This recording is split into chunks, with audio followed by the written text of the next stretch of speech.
սիրելի հայրենակիցներ, հարգելի գործընկերներ, ուզում եմ անդրադառնալ երեկվա մեր ընդդիմադիր պատգամավորների մի քանի մտքերին, որոնք վերաբերում են անվտանգության ոլորտին։ Արթուր Խաչատրյանը նշում էր, որ ծախսերը բանակի վրա աճել են, որովհետև ոչնչացվածն ենք վերականգնվել եւ եկել ենք զորոյական դիրքի։ Պետք է ասեմ, որ մենք հիմա զորոյական դիրքում չենք եւ ինքը զորոյական դիրքը համարում էր 20 թվականի 44-րդ պատերազմից առաջվա իրավիճակը, մենք շատ ավելի բարձր անվտանգային համակարգ ունենք, շատ ավելի նորագույն սպառազինություն ունենք իր բովանդակության եւ քանակի մեջ եւ որևէ համեմատական չենք կարող տանենք 20 թվականի եւ այսօրվա մեր սպառազինության միջև։ Մենք զորոյական վիճակում չենք, պարոն Խաչատրյան, եւ նույնիսկ 20 թվականին պատերազմից առաջ մենք դժվար կերազեինք, որ կգա ժամանակը, որ մենք կարող ենք ունենալ այսպիսի որոշակի սպառազինության տեսակներ, ռազմաարդյունաբերության ձեռքբերումներ, ՆԱՏՕ-ի ստանդարտի համապատասխան զինատեսակներ եւ այլն։ Մենք զորոյական վիճակում չենք, դա իրականությանը չի համապատասխանում։ Ասում եք, որ սպառազինություններին, երբ որ հետևել եք, նման է ռազմական գազանանոցի, այսինքն տարաբնույթ, տարբեր երկրների ծագման զինատեսակներ են եւ դրանք չեն կարող ինտեգրվել, միևնույն ստանդարտների մեջ չեն կարող լինել։ Բայց պարոն Դավթյանը նույն խմբակցության մեջ նշեց, որ Ադրբեջանը ինչքան բազմաթիվ երկրներից է զենքեր ձեռք բերել եւ դա ցույց տվեց որպես սպառնալիք մեր դեմ եւ Ադրբեջանի զինված ուժերի ձեռքբերումներ։ Հիմա ես խնդրում եմ ձեր խմբակցությունը կողմնորոշվի բազմաշերտ համագործակցությունը եւ զենքերի ձեռքբերումը դա լավ է թե վատ, բայց ես պետք է ասեմ, որ դա լավ է եւ ինտեգրման որևէ խնդիր չունենք, այո, մենք զենք ենք ձեռք բերել տարբեր երկրներից, տարբեր ստանդարտների, ՆԱՏՕ-ի ստանդարտից սկսած մինչև ռուսական արտադրության զինատեսակներ, բոլորի ստանդարտները համապատասխանում են եւ դա հակառակը մեր զինված ուժերին նոր որակ է տվել եւ պաշտպանողության բարձրացում։ Սու-30-ների մասին խոսվեց, որ Սու-30-ները գնել ենք մեծ խոշոր գումարով, բայց չեն աշխատում, ինչ որ հրթիռներ չունեն եւ այլն, ապա ինչու ենք դրան գնել, եթե հրթիռներ չունեն։ Պարոն Խաչատրյան, պետք է ասեմ, որ մեր Սու-30-ները այս պահի դրությամբ ամբողջապես ֆունկցիոնալ են։ Ինչի համար իրենք նախատեսված են, այդ ֆունկցիաները կարող են ամբողջությամբ կատարել, եթե ուշադիր հետևեինք, կտեսնեիք, որ մայիսի 28-ին զորահանդեսի ժամանակ այդ Սու-30-ները մեր երկնքով սավառնել են ամբողջությամբ իրենց սպառազինությամբ։ Ես չեմ նշի, թե ինչ սպառազինություններ ունեն, բայց իրենց անհրաժեշտ սպառազինությունը առկա է եւ նույնիսկ լուսանկարներ կան, կարող եք հետևել, տեսնել, այնպես որ մեր Սու-30-ների խնդիրը լուծված է եւ նրանք ամբողջապես ֆունկցիոնալ են եւ խնդրում եմ այլևս չարծարծել այս Սու-30-ների խնդիրները։ Պարոն Գեգամ Մանուկյանն ասում է, որ 25-օրյա հավաքները մահակ են իշխանության ձեռքին։ Պարոն Մանուկյան, ոչ թե մահակ են, այլ դուք մեր հանձնաժողովում եք եղել եւ կարծում եմ ելի կլինեք, տեսել եք ինչքան փոփոխություններ, բարեփոխումներ են արել ծանուցման համակարգերի վերաբերյալ եւ այդ համակարգը սկսել է գործել, արդեն դժվար է սողոսկելը եւ վարժական հավաքներին չմասնակցելը։ Կառավարությունը ամեն ինչ արել է, որպեսզի պաշտպանության բեռը բաշխվի հավասար եւ դա ստացվում է մեր մոտ եւ դա ոչ թե մահակ է,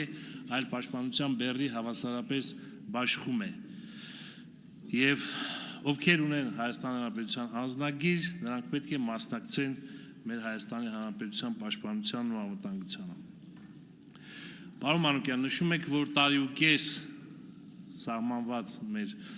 զինվորական ծառայության կրճատումը հիմքեր չունի եւ հիմքեր չի ներկայացվել։ Ես ուղղակի զարմանում եմ, ինչպես եք դուք նման բան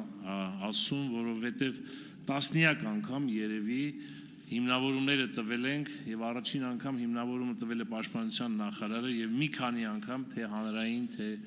այս ամբիոնից եւ մեր հանձնաժողովի անդամներն էլ այդ հիմնավորումները տվել են եւ ամենակարևոր հիմնավորումը նա է, որ 21-26 թվականի կառավարության ծրագրում նախատեսած էր, որ ժամկետը պետք է կրճատվի եւ իրականացվել է, բայց այդ իրականացնելու համար բազմաթիվ բարեփոխումներ են արել, ինչը հնարավորություն է ստեղծել կրճատելու 6 ամսով զինծառայության ժամկետը։ Բարեփոխումները շարունակվում են եւ հայրենաց պաշտպան ամենամեծ ծրագիրը, որը իրականացվել է, հայրենաց պաշտպան ծրագիրն է, որը թույլ է տվել մի քանի հազար մեր երիտասարդների անցնել պայմանագրային ծառայության, ինչի հաշվին էլ մեզ հնարավորություն է ստեղծվել կրճատել զինծառայության, պարտադիր զինծառայության ժամկետը։ Պարոն Գեգամ Մանուկյանը ասում էր, որ երրորդ կորպուսի հրամանատար չունի, պարոն Մանուկյան հրամանատար ունի, ոչ մի րոպե հրամանատարի պաշտոնը թափուր չի եղել, հրամանատարի տեղափոխումից հետո անմիջապես պաշտոնակատար է նշանակվել ամբողջական լիազորություններով եւ գուցե աշխատանքային փորձաշրջանի մեջ է գտնվում եւ փորձաշրջանը ավարտելուց հետո գուցե համապատասխան նշանակումները կլինեն։ Պարոն Մեսրոպ Մանուկյանի մտքերին անդրադառնամ, թմրամիջոցների տարածվածություն, այո, թմրամիջոցների տարածվածություն այսօր լուրջ խնդիր է Հայաստանի Հանրապետության համար, բայց պետք է ասեմ, Հայաստանի Հանրապետությունը այս առումով որոշակի բարվոք վիճակում աշխարհի բոլոր երկրների հետ համեմատած, նույնիսկ ռեգիոնի երկրների հետ համեմատած, սակայն դա մեզ չի բավարարում, մենք պետք է միջոցներ ձեռնարկենք նաև ձեր օգնությամբ, որ նվազագույնի հասցնենք թմրամիջոցների ապօրինի շրջանառությունը։ Եվ պետք է ասեմ, որ 3-4 տարի առաջ Telegram ալիքներով կային խանութներ, այսպես ասած, թմրամիջոցների, որոնց թիվը հասնում էր 1500 եւ ավել։ Վերջին 3 տարվա մեջ ոստիկանությանը հաջողվել է մի քանի անգամ կրճատել այդ Telegram ալիքների խանութները եւ այդ կրճատման process-ը շարունակվում է, բայց պետք է համալիր միջոցներ ձեռնարկենք եւ ամեն ինչը տանենք դեպի զրոյացման։ Ոստիկանության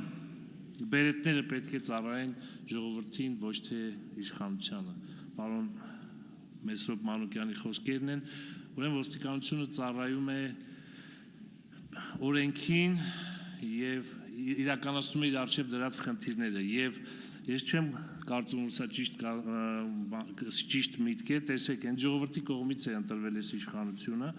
եւ այո, ժողովրդի կողմից ընտրված իշխանությունը պետք է պաշտպանվի այնպես, ինչպես ցանկացած անձ, այդ թվում նաեւ Հայաստանի Հանրապետության քաղաքացի չհանդիսացող անձ, այսինքն ոստիկանությունը իր առջև դրած խնդիրները կատարում է բավարար եւ լավ մակարդակով։ Գառնիկ Դավթյանը նշեց, որ Ադրբեջանի պաշտպանության բյուջեն 3-ից 5 անգամ ավել է ծախսում, քան Հայաստանը, սա պարզ է եւ մանրամասն թվարկեց, թե ինչ զինատեսակներ է ձեռք բերել Ադրբեջանը, պետք է ասեմ, որ այո, այդ զինատեսակները Ադրբեջանը սկսել է ձեռք բերել 2011 թվականից, ամենամեծ ձեռքբերումները միլիարդավոր դոլարների սկզբից եղել է Ռուսաստանի Դաշնությունը, ապա Իսրայել, Պակիստան, վերջերս է Պակիստանից մի քանի տասնյակ J-17 գործանիշներ եւ այլ, եւ մենք չենք պատրաստվում Ադրբեջանի հետ քանակական եւ ծախսային մրցավազքի մեջ մտնենք, այս ամեն ինչը ուսումնասիրվում է, մեր անվտանգային վիճակը գնահատվում է եւ ըստ այդ գնահատականի կառուցվում է մեր անվտանգային վիճակը եւ պետք է ասեմ, որ բավականին մեծ աշխատանք է իրականացվել այս առումով։ Պարոն Մանուկյանի հետ ամբողջությամբ համաձայն եմ այն մտքի մասով, որ ասում է, որ մենք պետք է մեծ ուշադրություն դարձնենք տեղական ռազմարտությունաբերությանը։ Այո, միանշանակ մենք տեղական ռազմարտությունաբերությանը պետք է մեծ ուշադրություն դարձնենք։ Ես տարիներ առաջ ասել եմ, որ մի քանի տարի անց մենք ունենալու ենք արտահանում զինատեսակների, որը քիչ հավատալի էր, բայց այսօր դա տեղի է ունեցել, մեր ռազմարտությունաբերությունը բավականին ճկուն է, բավականին մեծ հնարավորություններով եւ կարծում եմ, որ այս շարունակական ուշադրության պայմաններում մենք լուրջ արդյունքների կհասնենք, բայց եկեք չմոռանանք, որ 30 տարի մենք գրեթե ռազմարտությունաբերություն չենք ունեցել, մենք անգամ մեկ փամփուշտ չենք արտադրել, բայց այսօր մենք արտադրում ենք անօդաչու համակարգեր, մենք արտադրում ենք հրետանային միջոցներ, որոնք գուցե աշխարհում իրենց տեսակի մեջ ամենալավն են, մենք արտադրում ենք, ինչպես պարոն Ալեքսանյանն ասեց, 155 մմ-անոց ՆԱՏՕ-ի ստանդարտիականներ, արկեր, 40 կիլոմետր հեռահարության եւ մի շատ այլ բաներ։ Այսքանը եւ ուզում եմ անդրադառնալ պարոն Աղավան Վարդանյանի մի մտքին, որը կարծում եմ վիրավորական է եղել եւ առաջարկեմ, որպեսզի նա ներողություն խնդրի այդ աշխատավորներից, այդ աշխատանքային կոլեկտիվից, նա քրեակատարողական հիմնարկների ծառայողներին անվանեց կլյուշնիկ, այդ բառը շատ վիրավորական է եւ քրեական ենթամշակույթին հարող շրջանակներից ծագած բառ է դեռևս խորհրդային տարիներին։ Ես առաջարկում եւ խնդրում եմ, որպեսզի պարոն Վարդանյանը ներողություն խնդրի, որովհետեւ դա վերաբերում է հարյուրավոր մարդկանց։ Շնորհակալություն։